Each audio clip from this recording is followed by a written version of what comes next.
ಅದೇ ರೀತಿ ಕಾಂಗ್ರೆಸ್ ಪರಿಸ್ಥಿತಿನೂ ಅದ. ಇಂಥ ಸಂದರ್ಭದಲ್ಲಿ ಇರುವ ಟಕ್ಕರ್ ಯಾರ ಮಧ್ಯದಲ್ಲಿ ಅಂದರೆ ಮೋದಿ ಶಾ ಮತ್ತು ಮಮತಾ ಬ್ಯಾನರ್ಜಿ ಅವರು. ಆ ದಿಶೆಯಲ್ಲಿ ವರ್ಷ ಈ ಸಲ ಹೇಗಾದ್ರೂ ಮಾಡಿ ಗೆಲ್ಲಬೇಕು ಅನ್ನುವಂಥ ದಿಶೆಯಲ್ಲೇ ಮಮತಾ ಬ್ಯಾನರ್ಜಿ ಅವರಿಗೆ ಓ ದೀದಿ ದೀದಿ ಅಂತ ಹೇಳ್ತಾ ನಿಮ್ಮೆಲ್ಲ ಕಣ್ಣಿಟ್ಟಿವಿ, ನಿಮ್ಮನ್ನು ನೋಡ್ತಾ ಇದ್ದೀವಿ ಅಂತೇಳಿ ಟೀಕೆ ಮಾಡಿದ್ದು ಸಾಕಷ್ಟು ವೈರಲ್ ಆಗ್ಯದ.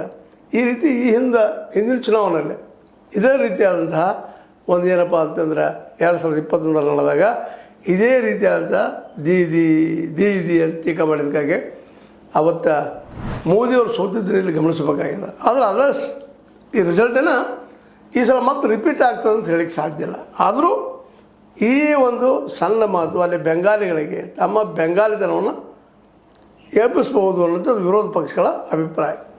ಒಟ್ಟಾರೆಯಾಗಿ ಇದು ನಿರ್ಣಾಯಕ. ವೆಸ್ಟ್ ಬೆಂಗಾಲ್ ಮತ್ತು ತಮಿಳುನಾಡು ಯಾಕೆ ನಿರ್ಣಾಯಕ ಅಂದರೆ ಇವು ವಿರೋಧ ಪಕ್ಷಗಳ ಭದ್ರತೆಗೆ ನೆಲೆ ಇರುವಂಥವು. ಇಲ್ಲೇ ಮೋಸ್ಟ್ಲಿ ಏನಪ್ಪ ಅಂದ್ರೆ ಈ ಮಮತಾ ಬ್ಯಾನರ್ಜಿ ಗೆಲ್ತಾರೆ ಅಂತ ಇವತ್ತಿಗೂ ವಾದಗಳಿದ್ದಾವೆ, ವಿಶ್ಲೇಷಣೆ ನಡೀತಾ ಇದ್ದಾವೆ. ಯಾರು ಗೆಲ್ತಾರೋ ಯಾರು ಸೋಲ್ತಾರೋ.